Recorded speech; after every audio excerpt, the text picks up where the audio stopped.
बंदो गुरुपद कंज कृपा सिंधु नर रूप हरि महामोहतम पुंज जासु वचन रवि करनी कर। मेरा मुझ में कुछ नहीं, जो कुछ है प्रभु तोर। तेरा तुझको सौंपते क्या लागत है मोर। बोलिए श्री सद्गुरु महाराज की जय। निवास में पूज्य बाबा के चरणों में कोटिशः नमन। उपस्थित सत्संग प्रेमी महानुभाव माताओं एवं बहनों, अभी रामचरितमानस सारस्वतिक बालकांड से गोस्वामी तुलसीदास जी महाराज के विचारधारा को सुन रहे थे। उसमें आया बंदों प्रथम महीसुर चरना, मोह जनित संशय सब हरना। गोस्वामी तुलसीदास जी कहते हैं कि मैं प्रणाम करता हूँ जो पृथ्वी पर का देवता है। पृथ्वी पर का देवता ब्राह्मणों को कहा जाता है। कौन सा ब्राह्मण? पेट से जन्माता है तो सब शूद्र पैदा होता है, संस्कार होता है तो द्विज कहलाता है, वेद पाठन करता है तो विप्र कहलाता है, जो ब्रह्म का साक्षात्कार करता है वह ब्राह्मण कहलाता है। संत कबीर साहब ने कहा, आग लगी आकाश में चुई चुई गिरे अंगार, और संत जना न होता तो जल जाती संसार। अगर इस पृथ्वी का कोई देवता है तो वह साक्षात संत महापुरुष है। संत कबीर साहब कहते ये संसार तो कब जल के खत्म हो गई रहती, लेकिन ऐसे जो लोग धरा पर हैं उसी के ऊपर यह टिका हुआ है। इसी को पूज्य शाही स्वामी जी महाराज कहते हैं, कछुआ का उदाहरण देते हैं कि कछुआ के ऊपर किसी तरह का विपत्ति का भान होता है तो सारे अंग प्रत्यंग अपना खोखड़ा में कर लेता है। अब ईटा पत्थर जो भी चले उसको गम नहीं है, सुरक्षित हो जाते हैं। उसी तरह ये कच्छप वृत्ति के जो लोग हैं, जो महापुरुष हैं, जिसकी इंद्रियां कहे मुताबिक चलती है, नहीं कहते हैं तो नहीं चलती है, ऐसे कच्छप वृत्ति के लोग जो है उसी के ऊपर यह संसार टिकी हुई है। ऐसे संत महापुरुषों को कहता है। पूज्य स्वामी वेदानंद जी महाराज के वचनों में आप सुने होंगे। इसका तो समझाने की शैली ही एक अलग है। कहा यानी कछुआ और ये थी में दोस्ती हो गई।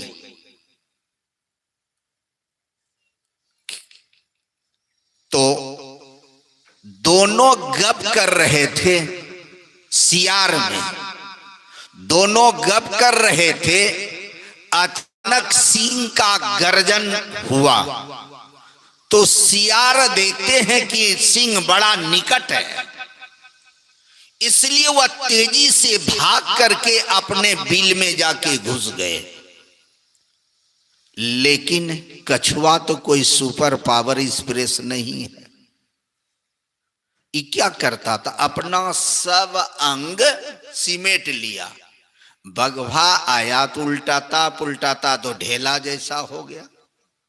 कहा अभी तो दोनों गप कर रहा था, ये मुंह से उठाना चाहे तो पत्थर जैसा कड़ा लगे।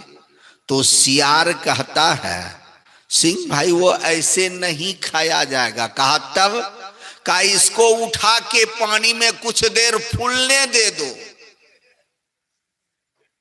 कछुआ को पानी में उठा के देगा, कछुआ फूलेगा कि बुलेगा? जैसे पानी में उठा के दिया, पानी के भीतरे भीतर कछुआ फरार हो गया। बगवा टुक टुक देखने लगा सियारवा की ओर। तो सियार कहता है अब क्या हो गया? तो ऐसे जो व्यक्ति हैं के ऊपर यह संसार टिका हुआ है, नहीं तो कब खत्म हो जाती। इस धारा पर का अगर कोई देवता है तो संत महापुरुष हैं।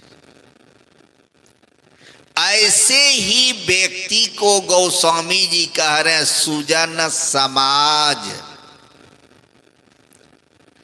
ऐसे व्यक्ति महाराज कहा करते थे सिंघन की लहरें नहीं, साधुन चले जमात। यानी सिंह झुंड का झुंड नहीं मिलता है, असाधु भी जमात नहीं मिलता है। साधु से कहते हैं जो सद गया हो। साधी है ना, साधी का मतलब होता है जो विशेष भार ढोने के लायक हो गया हो, वही व्यक्ति साधु करता है, नहीं तो ऐसे भगोड़ा हो जाता है। कोड़िया कहिए भार ढोने के लिए लायक नहीं रहा तो साधु बन गया। साधी का मतलब सद जाना, क्या भार ढोने लायक है? और मड़वारी में जब तक लड़का भार ढोने लायक नहीं हो जाए तो बूढ़ा जाएगा, तैयो बियाह नहीं करेगा उसका। क्यों? एक तो तुम्हारा भी पेट भरेंगे और तुम्हारा स्त्रियों का पेट भरेंगे, पुनः बाल बच्चा का पेट भरेंगे। ये ठीका लेके नहीं आए हैं। तो सद जाने जो भार ढोने में सदता है उसी की शादी ब्याह होती है। सूजन जिनकी सूझ अच्छी हो, सूजन समाज। बिहार में या झारखंड में कहिए एक व्यक्ति हुआ, परमारा श्री सदगुरु महाराज। अभी 25-30 लाख के यात में सत्संगी है बिहार और झारखंड से। उससे 5 लाख को छांट दीजिए। क्यों? वो भी चल रहा, सुबह शाम स्तुति प्रार्थना ध्यान पूजा कर रहा है, लेकिन खैनी बीड़ी खाते चल रहा है। लिख पर है लेकिन थोड़ा सा बेलिख है। लेकिन एक व्यक्ति अच्छा हुआ, 25 लाख व्यक्ति अच्छा हो गया। अगर ये बिहार में 2, 4, 10 होता तब बिहार कैसा होता? बिहारी हो जाता। इसलिए कहा सूजन, जिनकी सूझ ऊंच कोटि का हो, ऐसे व्यक्ति का जल्दी समाज नहीं होता है।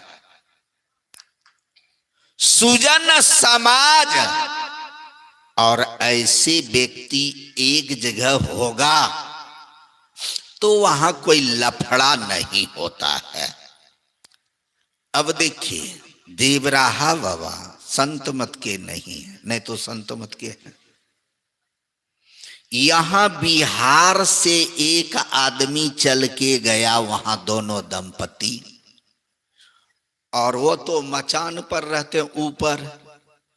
आग्रह किया चेलवा से कि हम नाम दान लेने आए हैं। तो वह पूछते हैं कहां से आया है? कहा बिहार से चल करके। कहा बिहार में महर्षि में ही का नाम नहीं सुना था? पूछो तो पूछा कि बिहार में एक महर्षि में ही हो गए, उसको जानते हैं? तो कहा हुआ तो हमारे घर के बगल का ही गांव में उसका जगह है, वह रहते हैं। मैंने सोचा कि हम अपने जाति से लें। अभी संत मत में भी जाति प्रथा जबरदस्त चल गया है। संत मत में जाति प्रथा जबरदस्त चल गया है। लेकिन अगर देखिए तो पता चलेगा, जिस समय उधेड़ बुन संत मत में हुआ तो पूज्य शाही स्वामी कहते थे कि वेदानंद हमारा सहोदर भाई है। हम निकले तो ये भी निकल गए। औरों को तो गर्दनियां दे के भाया तब निकला है, औरों को तो गर्दनियां दिया गया है तब निकला है। और अभी गर्दनियां खाने वाले और गर्दनियां दिलाने वाले दोनों महर्षि हो गए हैं। बीच में इन्होंने कहा कि दोनों तरफ महर्षि है ना, हम बीच में सुरक्षित हैं। तो अभी संत मत में भी जाति प्रथा भयंकर चल गया है। यहां देखिए, कह रहे देवराहा वासे कि हम सोचे कि अपने जाति से भजन भेद लेना चाहते हैं। तो देवराहा कहते वहां छोड़ के यहां आया, यहां वहां छोड़ के यहां आया। 2-4 बार फतक करके कहते जाओ वही देगा, हम नहीं देंगे भजन भेद, वही देगा। डांट करके भगा दिए। वहां से आए कुप्पा घाट तो गुरु महाराज बरंडे पर बैठा था। दोनों पति पत्नी ने जाके नमन किया और आग्रह किया कि हुजूर हम भजन भेद लेने के लिए आए हैं। तो गुरु महाराज कहते देखो जी हम कितनों हैं तो लाला हैं, देवराहा बाबा ब्राह्मण है, उसी से जाके भजन भेद ले लो। इतना कहना था कि दोनों पति पत्नी भोकार पार के रोने लगे। तब कहा कि इसका नाम लिख लो, तब भजन भेद बताया। अब सोचिए, ऐसे व्यक्ति का कोई जाति नहीं होता है। ऐसे व्यक्ति सब जातियों में, सब देश में, सब भेष में पाया जाता है। और ऐसे व्यक्ति का समाज होगा तो वहां दुख लेस मात्र नहीं होता है। इसलिए कहा सुजन समाज। पहले तो समाज होता ही नहीं है। अगर ऐसे व्यक्ति का समाज हो जाए तो दुख लेस मात्र नहीं होगा। ये सनत कुमार सब जा रहे थे घूमने के लिए, उसमें नामदेव भी था। 5-6 महात्मा था, जा रहा था घूमने के लिए। जाते जाते रात्रि एक कुम्हार पंडित के घर पर ठहरा। गोड़ हाथ धुला के नाश्ता पानी करा करके वो पंडित जी पूछते हैं सनत कुमार जी से कि महाराज इसमें सब पक्के हैं कि कच्चा भी कोई है? कहा परीक्षा ले लो। वो हड़िया पीटने वाला पीटना निकाला और सबको एक एक पीटना देते हुए आ रहा था। नामदेव जी के निकट आया, कई परीक्षा का कोई तरीका है? डांट दिया उसको। चले गए, पीटना धर के आया और हाथ जोड़ के सनत कुमार से कहते हैं कि महाराज इसमें तो सब पक्का है, यही एक ठो कच्चा है जरा सा।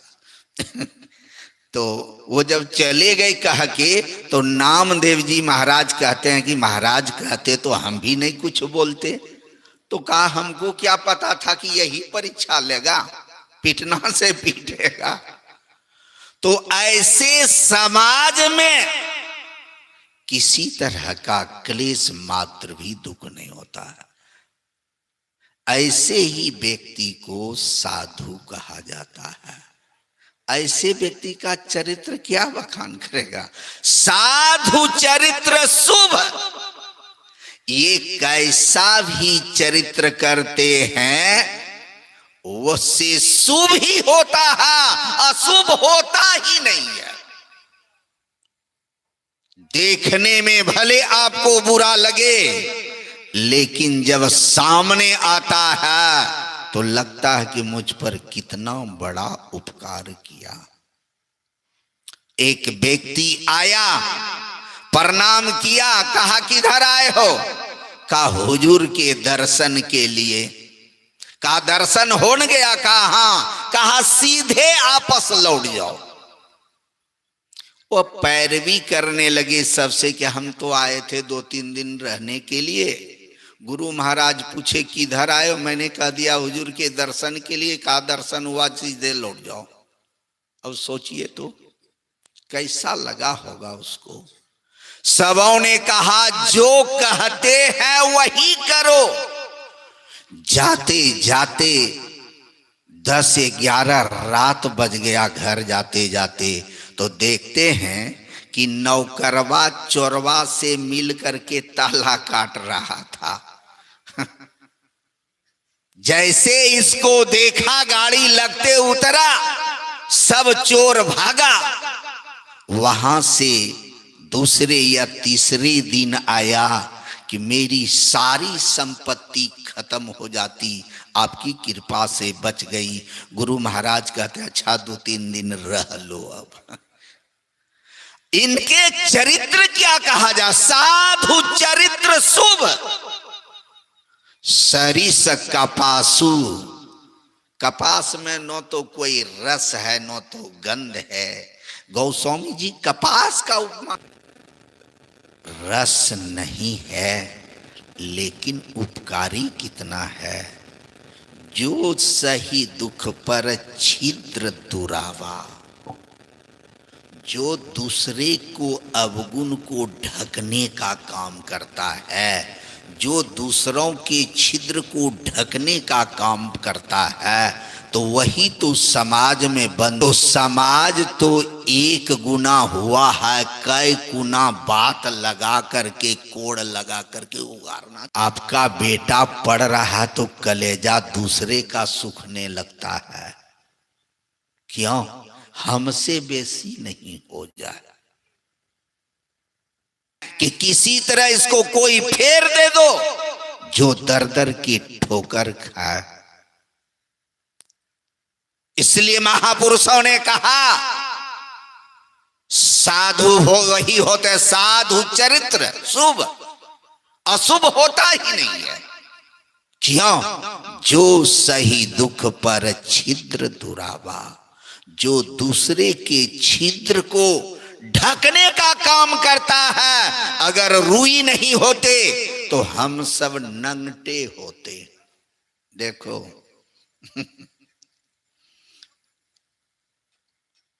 इसलिए कहा रुई अपने शरीर पर कितना कष्ट सहा, शरीर रग रग तोड़वा दिया, तब सूत के रूप में तैयार हुआ। बिनाई और ठोकाई का कष्ट सहा, तब वस्त्र बना। दर्जी का कैंची और सुई का वेदन सहा, तब आज हमारे आपके इज्जत को ढक पाया है। ऐसे नहीं, इसलिए कहा जो सही दुख पर छिद्र दुरावा। कपास का इसीलिए उदाहरण दिया गया, कोई रस नहीं है, लेकिन साधुओं में तो रस है, अध्यात्म रस भरा हुआ है। जो सही दुख पर छिद्र दुरावा, बंदनिये जेहि जग जसु पावा। मुद मंगल ऐसे व्यक्ति के सामने तो आनंद ही होता है।